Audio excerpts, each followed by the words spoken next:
Chers Congo-Lissolois, bienvenue dans ce nouvel épisode de nos devoirs de mémoire. Aujourd'hui, nous allons parler d'un sujet essentiel qui touche à la fois l'histoire, la spiritualité et l'identité. Le secret du pouvoir de chaque nation. Car oui, derrière la force visible des peuples, il existe une énergie invisible, un souffle collectif. C'est qu'on appelle un égrégore. C'est lui qui protège, guide et pérennise chaque peuple, chaque race, chaque nation, à condition que ses enfants respectent ses lois, ses valeurs et ses rituels. Dans la culture noire africaine, l'éducation spirituelle ne commence pas dans un livre, mais dans la vie même.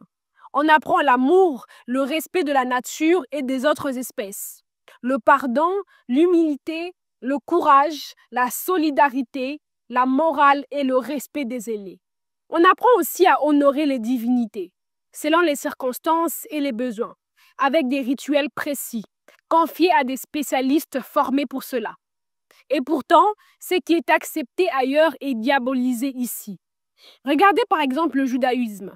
Les Lévites pratiquaient des sacrifices d'animaux en l'honneur de Jéhovah. Cela ne choque personne. Mais lorsqu'en Afrique, les peuples sacrifient un animal pour honorer leur divinité, cela devient de la sorcellerie, de la magie noire. Et pourtant, ce sont les mêmes pratiques, issues des mêmes intuitions spirituelles, enracinées depuis des millénaires en Afrique. C'est là toute la contradiction, car il faut le dire clairement. Beaucoup des religions importées en Afrique n'ont fait que copier les pratiques spirituelles africaines, en les déformant légèrement. Mais ensuite, elles ont osé proclamer que leurs rites étaient bons et que ceux d'Afrique étaient mauvais. Cette stratégie n'était pas innocente. Elle visait à détourner l'Africain de ses racines, à briser son lien avec ses ancêtres et à faciliter sa soumission. Aujourd'hui, beaucoup de Noirs africains ne connaissent plus leur propre tradition. Ils ignorent leur spiritualité, leurs coutumes, leur langue profonde. Ils préfèrent se conformer à ce que font les autres. Ils ont perdu leur pouvoir de choix, leur capacité de se démarquer. Et pourtant, la libération véritable de l'Afrique ne viendra pas de l'extérieur. Elle dépend d'une seule chose, la capacité de chaque Africain à rechercher la vérité, à discerner les causes réelles de ses souffrances, qu'elles viennent de l'intérieur ou de l'extérieur.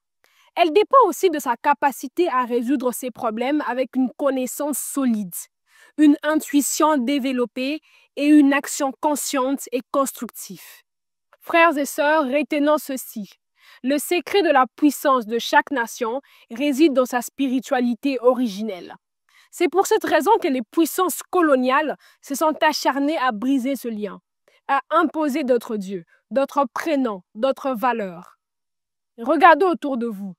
Combien de Roger, de Kevin, de Stéphane en Afrique? Et pourtant, vous ne trouverez aucun Kayikwabu à Londres, aucun Ngoma à Paris, aucun Sekouba en Arabie Saoudite. C'est le signe d'une dépossession subtile mais profonde.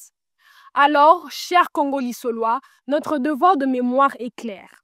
Retrouver nos racines, réapprendre nos noms, nos langues, nos rituels, nos chants, nos tambours, nos récits. Non pas pour rejeter les autres, mais pour redevenir nous-mêmes, pour reconstituer l'égrégore qui nous protège et qui nous rend puissants. Car une nation qui réunit sa spiritualité originelle perd sa force vitale. Mais une nation qui s'y reconnecte retrouve sa dignité, sa liberté et sa puissance. Merci pour votre écoute et à bientôt pour un nouveau devoir de mémoire.